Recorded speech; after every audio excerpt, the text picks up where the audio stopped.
سلام دوستان عزیز، روزتون بخیر. انشالله که روز خوبی داشته باشید، سلامت باشید، تنتون سالم باشه انشالله، هر جای جهان که هستید الهی خوش و خرم باشید. امروز پنجشنبه است و ما اومدیم جای همیشگیمون. گفتیم یه سلام علیک کنم خدمت شما، انشالله که یه روز خیلی خوبی داشته باشید. امشب انشالله که شبمون میخواد فکر کنم یکم شلوغ باشه، چون که خاله عزامینا میخوان با بچه‌ها بیان و یه چند تا دوستان ما قراره بیان. انشالله که امشب یه شب خوبی باشه، یه شب خیلی خیلی خوب باشه و بهشون خوش بگذره. بودم که بریم داخل غذا رو آماده بکنیم، گفتم یه سلام علیک بکنم و بیایم بقیه کارا رو شما ببینید. فعلا بریم داخل آشپزخونه. برو فاطمه خانم. سلام دوستان عزیز، لولو بخاریمونو روزتون بخیر. الان اینو برمیدارم باش حرف میزنم. امیدوارم خوب باشید، شاد و سالم. امروز پنجشنبه، ساعت 20 دقیقه به 12. از ساعت 8:30 صبح تو بازار بودم، بعد الان تازه رسیدم خونه و دارم نمیدونم صبحونه میخورم نهار میخورم نمیدونم. اونا بخاری رو اونجا گذاشتیم، وسیلاشو گذاشتیم که بخاری رو گذاشتیم، وسیلاش هم گذاشتیم که چی میگم بخاری رو وصل کنیم. جاتون خالی دارم آش میخورم. صبح رفتم مغازه یه ذره آب میوه خریدم. آشد معلوم نیست اشکال نداره ماما. نه دیگه. آب میوه خوردی کل صبح؟ خریدم ماما معلوم. آها. اونجا. آب میوه خریدی؟ متوجه نشدم. آب خریدی؟ آب میوه دیگه. اون خانوما اومدن گفتن آب میوه دارید، ما هم گفتیم نه. گفتم بذارید 10 تا دونه بخرم اون گوشه یخچال باشه. نمیدونم چرا تازگی ها حرف میزنم، باید 1 ساعت بعدش برم مامان ترجمه کنم. چی؟ اونو یادم رفت بخرم دیگه. چی شد؟ مویم کاربار. ماشت بشوری؟ خب برای چی؟ پول دادی چقدر گرون؟ نمیشد خودمون پولو از زیر پای فیل در میاریم، فت فت فت میدیم میره. نمیشستم که مامان ماشین رو دیده بودی چی گندی گرفته بود. اون میشستی شیشاشو آب چی دیگه؟ نمیشه که مامان تو ماشین کثیف بود، مرغ خریده بودم آب مرغ ریخته بود فلان بود. خلاصه که نگم که چقدر پول دادم، فقط خیلی دادم دیگه. انقدر عصبانی شده بودم از اون مقدار.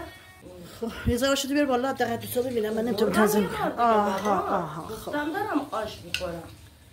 آره خلاصه که انقدر ذهنم درگیر اون مبلغ شد، اصلا یادم رفت تو مغازه چی میخواستم دیگه. رفتم یه ذره خرید کردیم، یه ذره خرید 1 میلیون خورده‌ای. بعد از اون ور رفتم اصلا اون مشماس تلفن رو برای قاشق چنگال گرفتم. چند دونه؟ کیلوی 220,000 تومان. سبکه. خوب کردی خریدی. سایزش فرق نمی‌کرد دیگه، یه سایز دیگه کوچیک بزرگش. بعد دیگه قاشق چنگال بیرون بر خریدم. اون قاشق چنگال خیلی گرون بود، ارزون ترش رو خریدم. اون برامون میافته دونه تقریبا 6,000 تومان. من مگه چقدر دارم بیرون برام، تازه اینقدر دارم ارزون میدم. کوبیده دارم میرم 189 تومان بیرون بر. بعد بیام 6 تومان قاشق بذارم دیگه. خلاصه که اینطوری. تنباکو خریدم، یه 4 تا دونه تنباکو خریدیم که 2 خورده‌ای. همجا رفتید؟ زغالش نبوده نصفش به پس یادمون رفت.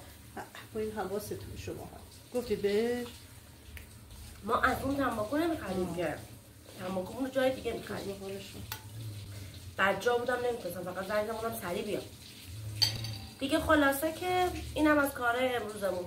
ما الانم رفتیم نون خریدیم و بعد دیگه بریم باندا رو بگیریم و راه بیفتیم بریم. امشب شکوفه جونم میاد پیشم، یعنی خوشحال ترینم. دل تو دلم نیست که امشب برسه و فقط شکوفه رو ببینم. یکی از شما دوستان عزیزم. آره جات خالی آقا سعید، جات خالی، جات حسابی خالیه. کاش شما هم اومده بودید دیگه. همین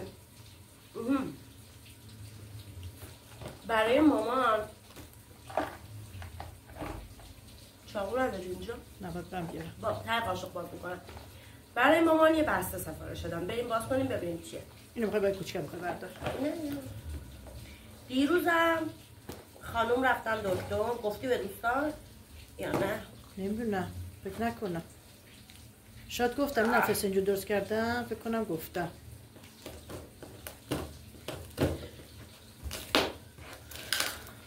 دیروز رفته دکتر و دارو گرفته. بابا زد چیز کرد، نگاه کردیم دارو رو همه مال چقدر توش ویتامین و نمیدونم چی اینا داره مخصوص برای پای. میگه آرتروز خوب نمیکنه اما مفصلات و اینا رو خیلی چیزش خواصش خوبه. نگاه کن پشتش هم چی بود. اینم قرص مامانم. اسمش چیه؟ یونیفلکس. یه پمادم کلسیوم داره، MSM داره، ویتامین D3 داره، منیزیم داره، زینک داره، ویتامین K داره. اینم این ناپروکسنه. آره. مسکنه. خب برای مامان چی گرفتم؟ قرص برای گلاش که خیلی قصه میخورد براش خریدم. قرص کود ارگانیک. اینو که میزنید داخل خاکت اصلا نیازی به تعویض خاک نداری. آب چیز کنی. اینو میذاری تو خاک بعد آبیاری میکنی. حالا گفتش که وقتی دستتون رسید پیام بدید، در گلاتون عکس بفرستید، راهنماییتون میکنم. بعد قرص کود ارگانیکه. نوشته قرص کود نوعی کود کامله که در مقایسه با کودهای شیمیایی دارای تمامی عناصر لازم ماکرو میکرو میباشد و به آهستگی تمام مواد مغذی را به گیاه میرساند. زمانی که شما از قرص کود استفاده میکنید، گیاه مطابق با نیاز خود عناصری را که برای رشد لازم دارد برداشت میکند و مابقی عناصر استفاده نشده به بهسازی خاک کمک میکند که مقدارش چند تا نمیدونم 120 تا نمیدونم چند تا توش قرص داره. عکس چشم افتاد به عکس ایلیا، گفتم یه رد جلو دوستا ببیننش. من دورت بگردم مادر. این عکس ایلیا برای عروسی امیر پسر آجیم بود. عکس انداختیم زندگی، یعنی دستش گذاشته رو موهاش و فاتور گذاشت همین چاپ کرد. این رنگایی که میزدن به موش هر سری میبردمش آرایشگاه، میگفتم براش از این اسپری رنگا هم بزن دوست داره. بعد میزد دیگه صفا میکرد. ای دنیا این قرص کود است. بعد گفت حتی اگر راضی نبودی اینو کامل مصرف کردی و رضایت نداشتی، قرص یه دونه رضایت نداشتی، جعبه خالی رو مرجوع کن، پولتو برمیگردونم. و اینم محرک رشده، محرک رشد گیاهته و این هم قارچ کشه. اینا رو همه رو با هم گرفتم، فکر میکنم 400 خورده. دست درد ممنون که فکرت به ما چیه؟ به فکر ما هم هست. فکرت به ما. فکرت به ما. ممنون. خلاصه که اینجوری دیگه. فعلا خداحافظ، من برم آشام بخورم یخ. فاطمه خانم در حال ادیت کردن فیلم و ما هم غذامون رو بردیم اینجا که انجام می‌خوایم کوچه رو ببینیم، جلو در ببینیم که اینجا غذا بخوره. فسنجون که درست کردن، ترش، ملس. 2 تا ظرف جداگانه. آقای همسفر ملس می‌خوره. آره. سوال نداری؟ نه. صبح که سلام کردی؟ آره صبح سلام علیک کردم. الانم که دارم فیلممو ادیت میکنم، خیلی هم دیر شده فیلم. خب دوستان عزیز، من اومدم میخوام برم سینمای موقعمو قبضه کنم و چیکار کنم؟ بذارم به سیخ آماده بذارم اونجا. من برم این کارمو انجام بدم، برگردم، بعد میریم با هم مواد کوبیده رو درست میکنیم، چون که یکی از دوستان بهم گفته بود فاطمه جان مواد کوبیده رو آموزش بدیم. حالا من همچین شخص بلدی نیستم، ولی در حدی که خودم انجام میدم و نمیریزه بهتون میگم شما هم درست کنیم، نوش جونتون کنیم. پس من برم این کارمو انجام بدم و برگردم. خب اکرم خانم در حال آبکش کردن برنج. کفی بودن اونجا؟ آره.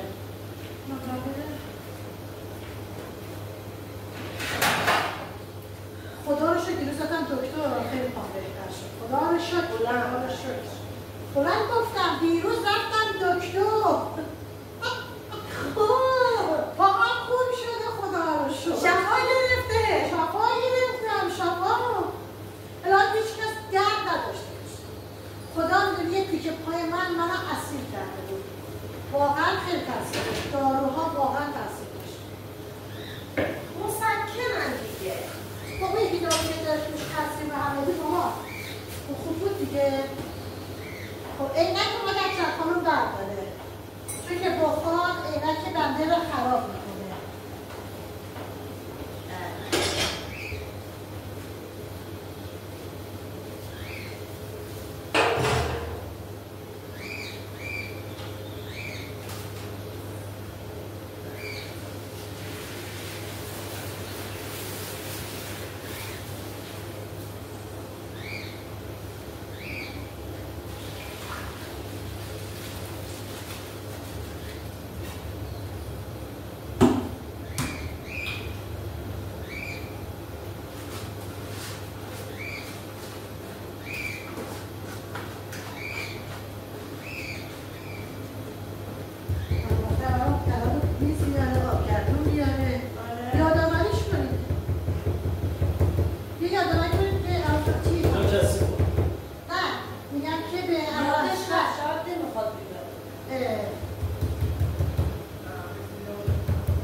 پس میشه 1 کیلو گوشت که ترکیبی از قلبه‌گاو و سردسته.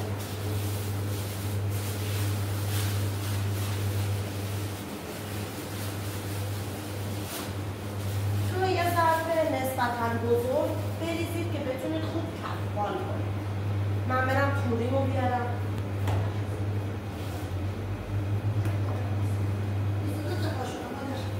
چرا؟ از قاشق جفتی هست. از قاشق‌های 24 تا خریده بودیم که 2 تاش می‌زنم. من 24 هست. این توریا رو مامانم هم سفر برام دوخته. چرا رفت ویدیو بگیریم موقع؟ نمیدونم. به ازای هر 1 کیلو گوشت 200 گرم تفاله پیاز نیاز داریم که تقریبا 80% آب پیاز رو میگیریم. یه مقدار پیاز باید آبدار باشه. اگر خیلی آب پیاز رو بگیریم کبابمون خشک و سفید میشه.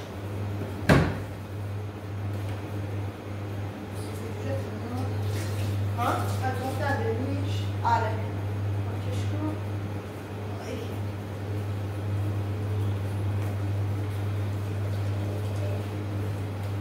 اگر هم پیاز خیلی آب داشته باشه مواد مایعمون شل میشه و اگه شل بشه روی سیخ وایه نیست.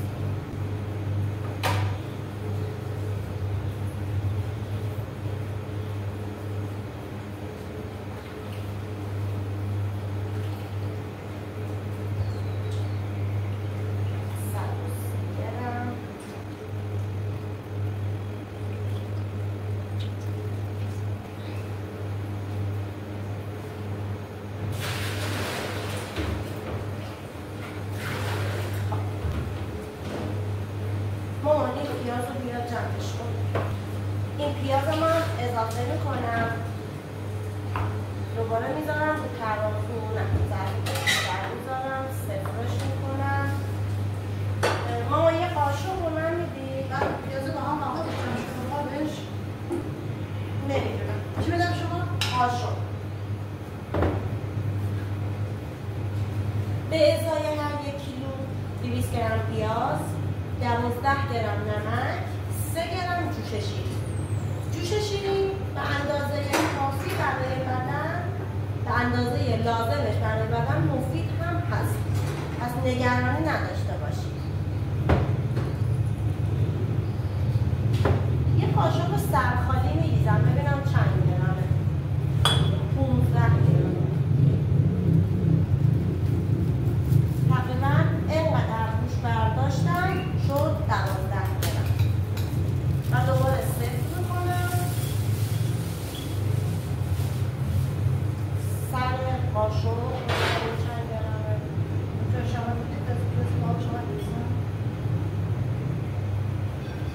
نه نگه دار درشو بزن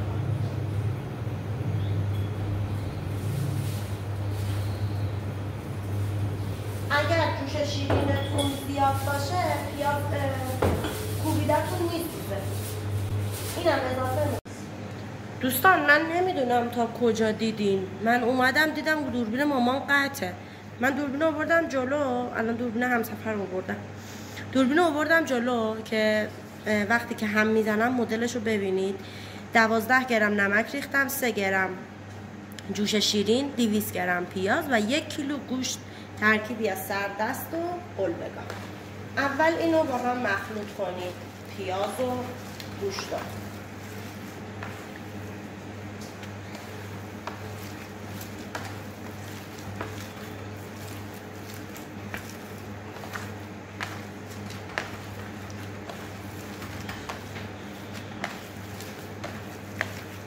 حالا میریم برای کفمال کردن گوشت برای اینکه گوشت خوب ورز بخوره باید کفمال بشه چجوری میشه اینجوری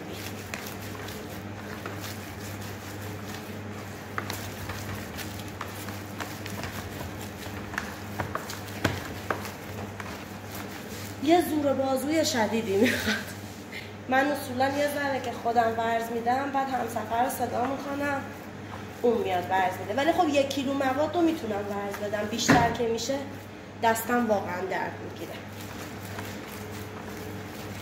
اگر دوست ندارید جوش شیرین بزنید میتونید به جاش سینه مرغ بزنید من برای اینکه دوست ندارم چیزی به گوشتم اضافه کنم نمیزنم همون جوش شیرین رو به مقدار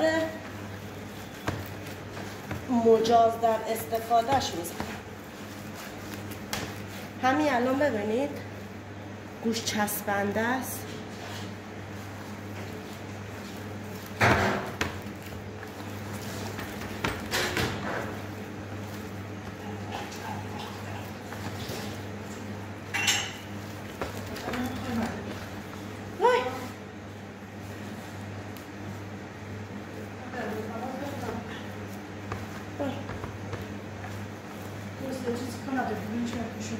نه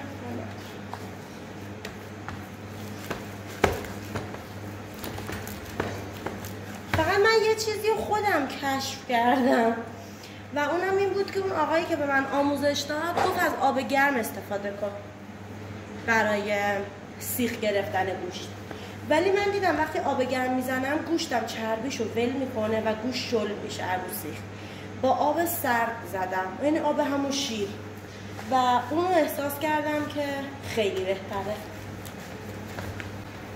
خب اون گوشتم کافیه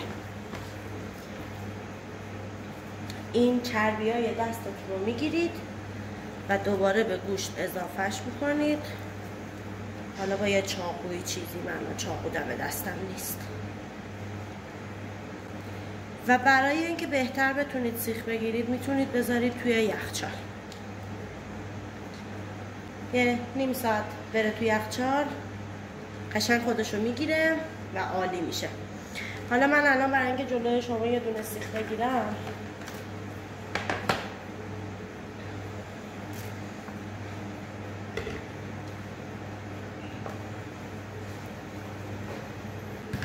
من وزن گوشتم رو 100 گرمه میزنم شما شما میتونید بیشتر یا کمتر بزنید، هر طور که صلاح بدونید.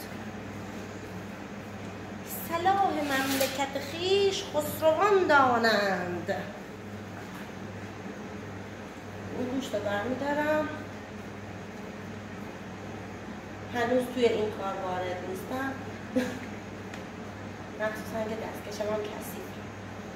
گوشت رو میزنم به سیخ، دستم رو میزنم به آب، نوک انگشت، کف دستم رو خیس میکنم و با باز و بسته کردن دستم گوشت رو میارم به سمت پایین.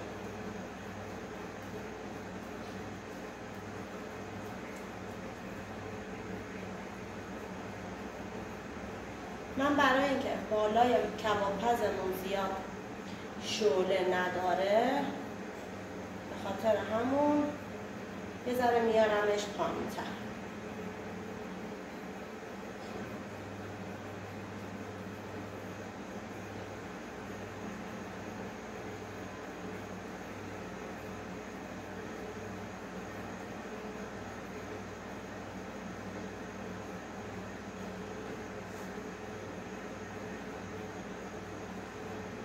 فقط این دستتون که خیسه رو اصلا توی موادتون نگیرید که آب تو دستتون تو موادتون نریزه.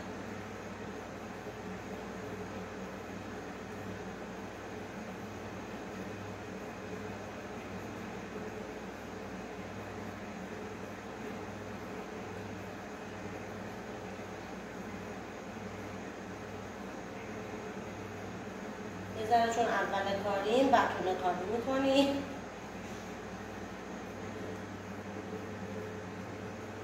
هر جاش که دیدید مشکل نداره.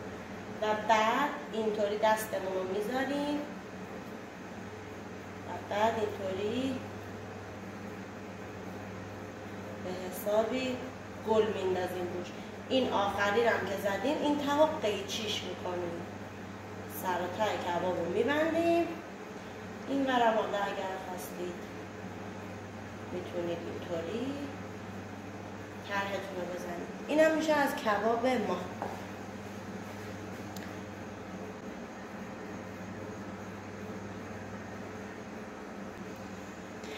امیدوارم که درست کنید، نوش جان کنید و لذت ببرید. هرچند که من الان یک کم بد زدم، اینجا سیخم خیلی مشخصه. بعد اینا رو اینجوری برمیگردونم روش.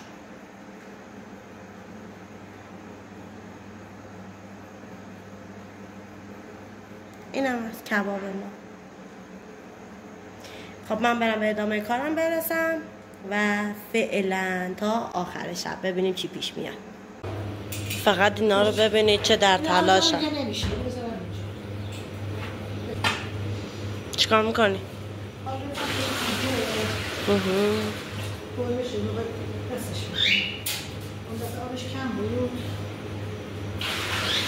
اون موضوع زینتیه اونجا؟ اون موضوع زینتیه اونجا؟ همسفر آویزون کرده. این هم از برنجمون که آبکش شده و گذاشتیم تو دیگ تا دم بیاد. شسته و رفته منتظر مهمانهای عزیز. خودم هم حاضر و آماده.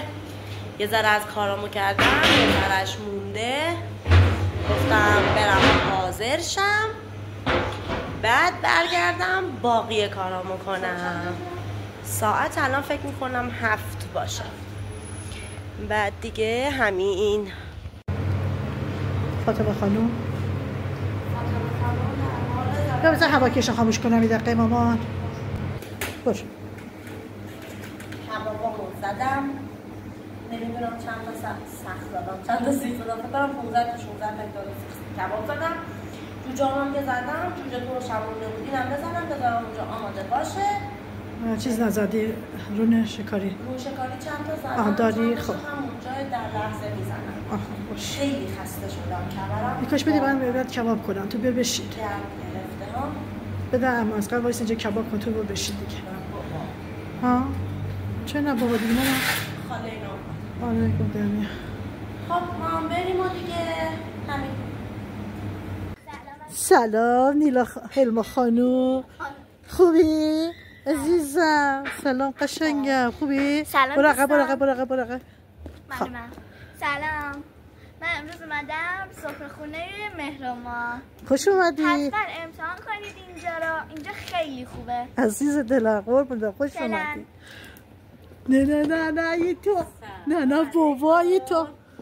سلام علیکم. چی بسا کرده بندش بستم. سلام خوب خاله خوب هستی، خوش اومدی، زنده باشی. زندگی منی. سلام این نیلا خوشگله نیلا خوشگله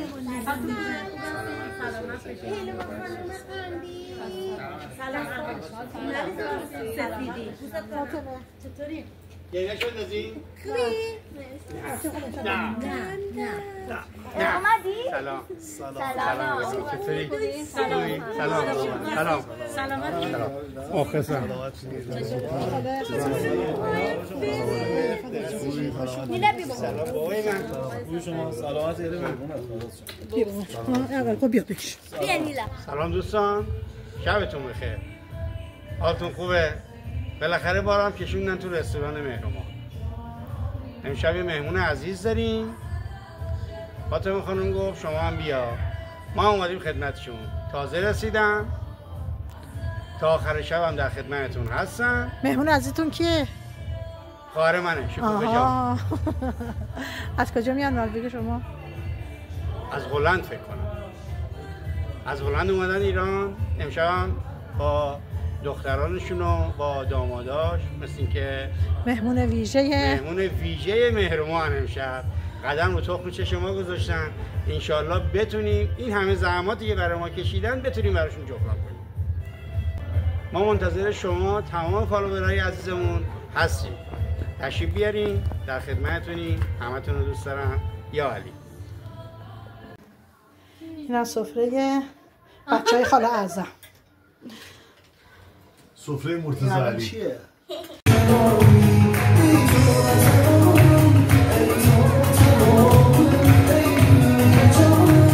اینم گل شکوفه جانم که زحمت کشیده و برای اینجا هدیه آورده. ممنون ازش بابت گل قشنگش.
نیلا که خیلی خوشش اومده رفته اینجا داره برای خودش میرقصه. نیلا چی کار میکنه؟ دورت بگردم. قشنگ خاله. نانای میکنی تو؟ نانای میکنی؟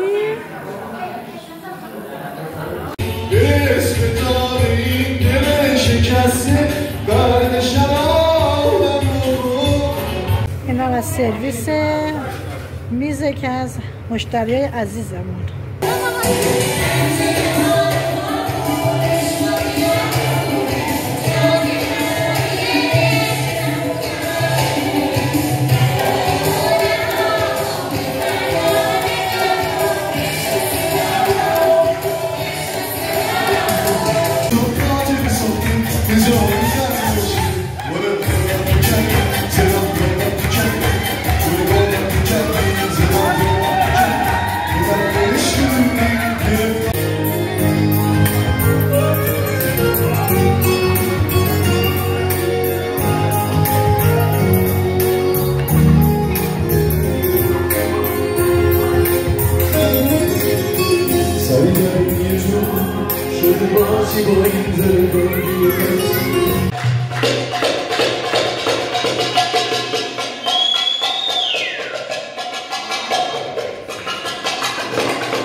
gittiğin yere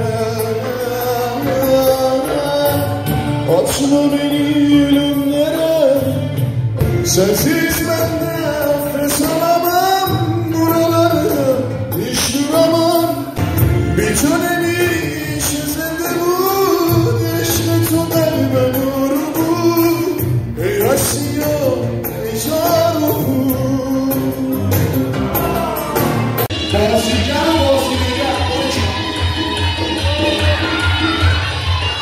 خب سلام مجدد دوستان عزیز امیدوارم که خوب باشید ساعت 2:30 شب از خواب و خوراک ما رو انداختن. بسیار مثلا خوراک خیلی افتادی مگه نخوردی؟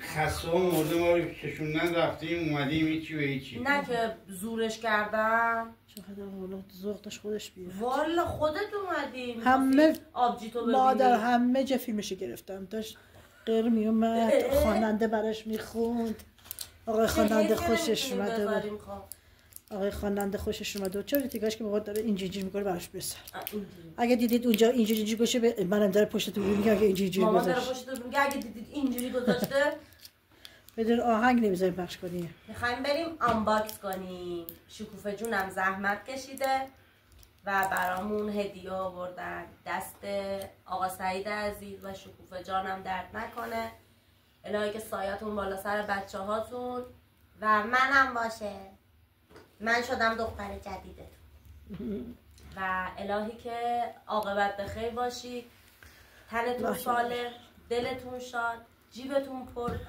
انشالله نکرم حالا از صدای خودم به هم میخورم یه بار ویدیوها رو چک میکنم یه بار ادیت میکنم بعد ادیت دوباره میبینم بعد مامان میذاره صدا میاد میگم کمش کن من صدا خودم رو فقط نشنوم خب اول که زحمت کشیدم برامون یه گلدون رو بردن و خیلی لطف کردن و کادو هم مبلغ نقدی به هم دادن بابت رستوران دستتون درد نکنه هم آقا سعید عزیز هم شکوفه جانم امیدوارم بتونم براتون جبران کنم انشالله که اجازه نمیدین براتون جبران کنم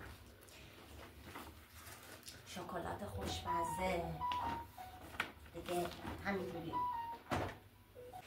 خب بریم باز بنماییم وای شکلات مورد علاقم یعنی من عاشق این شکلات مرسیم دست درد نکنه بازم شکلات کم چاقم و اسپری بدن یعنی این بود دیگه آره اون سری هم برام آورده بود شکوفه جان یعنی معرکه بود خیلی عالی بود دست درد نکن قربونت برم مارکش نشون میده بعضی دوستان این دفعه مثل که کتو دارن که بگید چیه چی؟ اودورکس؟ اینم مارک همونه این مردونشه این زنونشه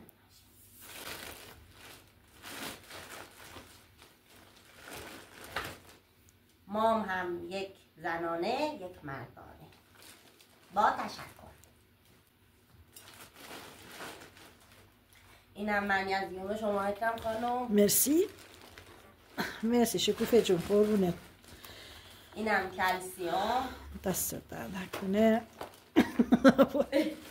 روسری هم سرم پشت دوربین نشستم خستم دست درد نکنه شکوفه جان قربونت برم و ریمل خفن اسنس خفن که واقعا خفن یعنی یکی میخوای خفه کنی؟ شکوفه جان میگه هرچی که من برای بچه ها میارم برای فتح هرچی برای بچه ها میاره برای منم میاره واقعا ازتون ممنونم خیلی لطف بزرگی کردید شما حضورتون برای من هدیه است یعنی امشب به حدی خوشحال بودم که وقت نکردی بشینی خودم نمی‌گنجیدم و واقعا حیف صد حیف که نتونستم بشینم کنارشون حالا انشالله تا روزی که ایران هستن انشالله فرصت بشه یه روز میرم و میبینمش دوباره چقدر رژ لب خوش رنگیه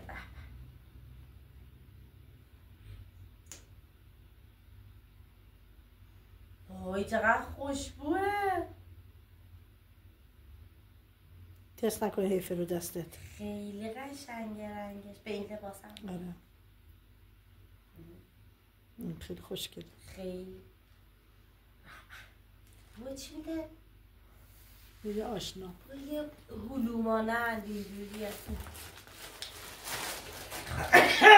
یا ابوالفضل آشوکی نترسی بابا بود. شکری که بسید بدبخت همسایه ها. خب دوستان عزیزم، ممنون از همراهی و حمایت شما عزیزان دل. امیدوارم که از ویدیوهای این روزها لذت کافی رو ببرید و از کنار ما بودن هم لذت ببرید. دچار خودشیفتگی مزمن شدم. حالا دیگه چقدر امشب از من تعریف کردن. واه واه واه واه. هر کی به هم رسید تعریف کرد. موهات چقدر قشنگه، لباست چقدر قشنگه، چقدر خوشگل شدی. مامان همسفر اومد تو سلام که گفت مبارک موهات باشه، چقدر خوشگل تر شدی. گفتم قربون شما برم، مرسی. دیگه خلاصه که اینجوریه. شکوفه جون اومد بعد میگه که من اولین نفرم که همسفر رو دیدم. گفتم آره چشمت روشن، همسفر رو دیدی.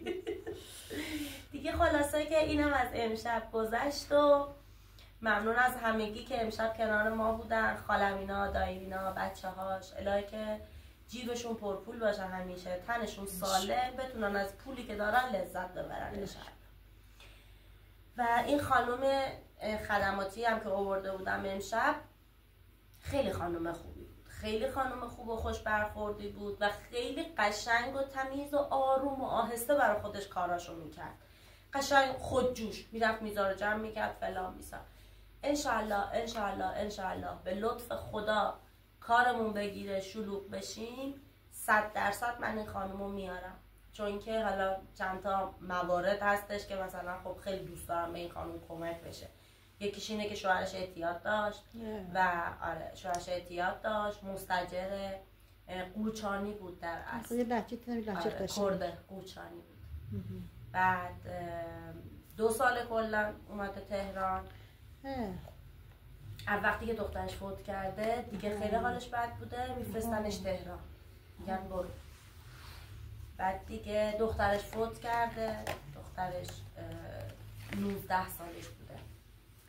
میگه نمیدونم چی شد، نمیدونم، قرص دادن بهش، بچه‌مو کشتن، بچه‌م سنکوب کرد، چی شد؟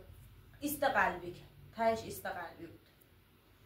گفتم انشالله که خدا بچه‌های دیگر رو براتون نگه داره. یه پسر 17 ساله داره، گفت بچه‌م میره سر کار، دلم نمیاد، اینطوریه اونطوریه فلانه بیزاره. دیگه خال ازم یه مبلغی داد بدم بهش، اما اصغر دوستمون یه مبلغی داد بدم بهش. حالا قراره بشینم شکوفه جونم داد، دستش درد نکنه. شکوفه جانم زحمت کشیدم. و بعد دیگه چی میخواستم بگم؟ حالا شماره کارتشو داده، بزنم براشو با خیال راحت بخوابم. باش با الان باید برم کارت به کارتا رو کنم، پول خواننده، پول این، پول اون. خدا رو شکر، خدا رو شکر، خدا رو 100,000 مرتبه شکر. خدا رو شکر که هست و میتونیم پرداخت کنیم. انشالله انقدر روزی برسه برای هممون و برای من که منم بتونم پخش کنم بین افراد. کلا مدلم دوست دارم برسونم. انشالله خدا روزی همه رو زیاد کنه، روزی منم زیاد کنه و از اینجور داستانا سرتون درد نمیارم. مراقب خودتون و خوبیاتون باشید. شب بر شما خوش. میبوسمتون. خدا نگهدار. دوستان منم بی‌اجابم. شب خوش. خدا نگهدار.